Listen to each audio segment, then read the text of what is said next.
From the National Press Club in Washington, D.C., this is Rewind.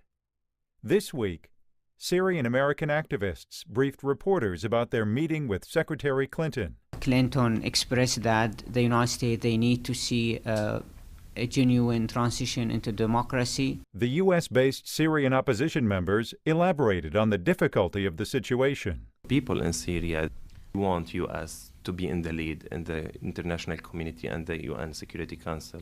And Madam Clinton expressed her fear that if the Americans pushed very hard with this, they're going to paint the revolution with the American color, and the regime using this argument against people in Syria all the time. The former NPR host reflected on the backlash of expressing his personal fears of people in Muslim garb, which cost him his job. I've worked there 10 years. I've been the host of your afternoon talk show, been your senior correspondent, and now a news analyst. Can we just at least talk face to face? No, she says. There's nothing you can say, nothing you can do that would change our minds. This has been affirmed at the very highest levels of the company. You're gone, you're terminated, please don't come back.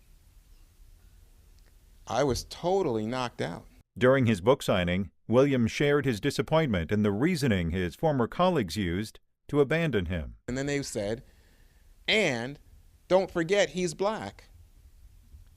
And how would he react if a white person saw a bunch of rowdy young black guys walking down a street late at night and said, oh my gosh, I'm scared, I fear those people, and crossed the street and escaped the situation?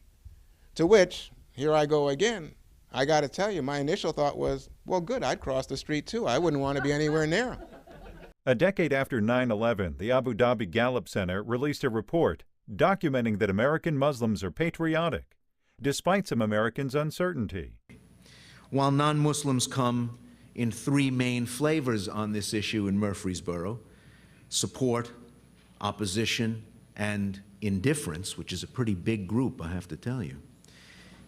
It was easy to hear repeated the aggressive anti-Muslim tone easily found on talk shows, on websites, and occasionally even from politicians. 5 years on the 9/11 Commission left Senator Graham with enough remaining suspicion to inspire his first spy novel. I came away with a sense that there were still some important unanswered questions, and that most of those questions revolved around the full role of Saudi Arabia in 9/11, and why had our government gone to such lengths to cover that up. There is no doubt that the former head of the Senate Intelligence Committee has good reason to bring nuclear weapons into his twisted plot of international terrorism. Saudi Arabia has already announced that if Iran goes nuclear, they're going to go nuclear, and if those two go nuclear, I don't think it's long before at least Turkey and maybe Egypt would also.